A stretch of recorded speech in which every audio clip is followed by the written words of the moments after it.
Olá galera, professor Humberto Azariti, mais uma aula de física. Hoje eu gostaria de trazer uma introdução sobre operações com vetores, tá legal? Muito bem, primeiro o que é um vetor? Ele é um segmento de reta que possui três características, ele nos dá três informações.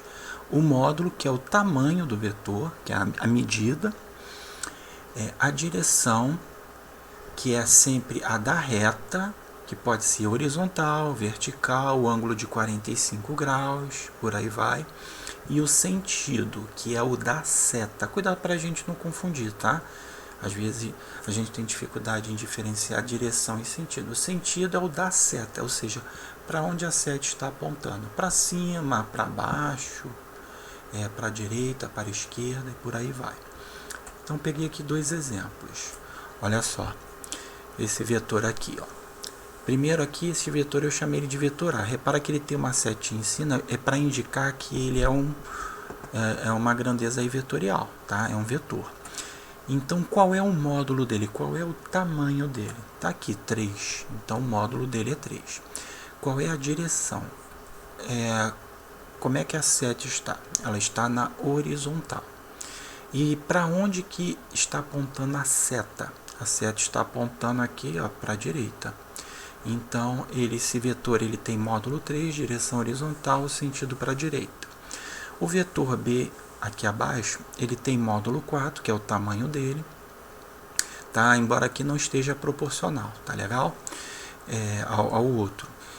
A direção vertical, que a direção é a da reta, a reta está na vertical. E qual é o sentido? Para onde que está apontando? Ele está apontando para cima. Ok? Então, esse vetor B é módulo 4, direção vertical, sentido para cima.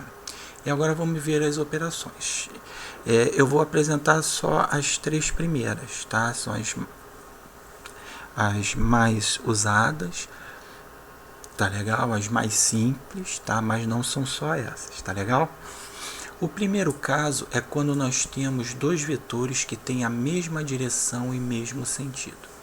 E aí, como é que a gente calcula, como é que a gente soma esses vetores? Então, a gente tem aqui os vetores A e B, o vetor A de módulo 3, o vetor B de módulo 4. Repara que ambos estão na direção horizontal e ambos estão apontando para a direita. Então, como é que a gente calcula o vetor resultante, que eu chamei de R aqui? A gente soma os módulos. Então, 3 mais 4, 7. Geometricamente, a gente tem isso aqui, um vetor um pouco maior, né, aproximadamente tamanho 7, tá?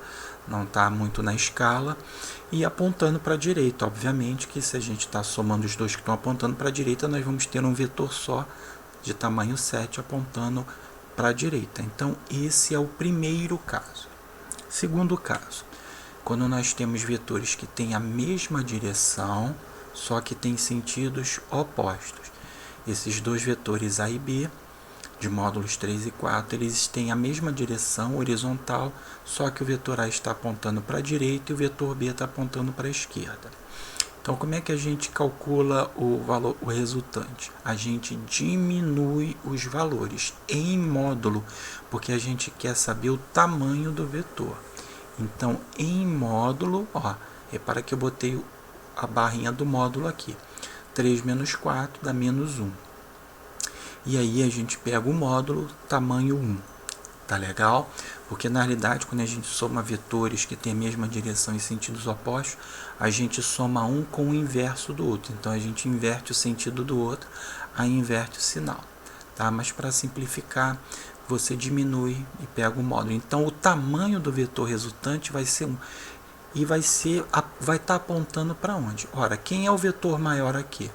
É o 4. Então ele vai estar apontando para onde está apontando o 4, para a esquerda. Tá legal? E o último caso, que é esse aí que quando nós temos dois vetores que são perpendiculares entre si, ou seja, eles formam um ângulo de 90 graus. E aí a gente pode formar um triângulo retângulo aqui, em que a hipotenusa, que é o lado oposto, o ângulo de 90 graus, vai ser o vetor resultante.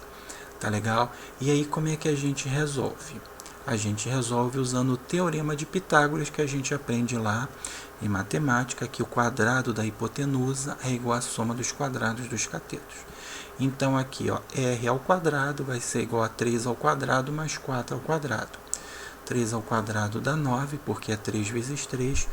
4 ao quadrado dá 16, porque é 4 vezes 4, somando dá 25.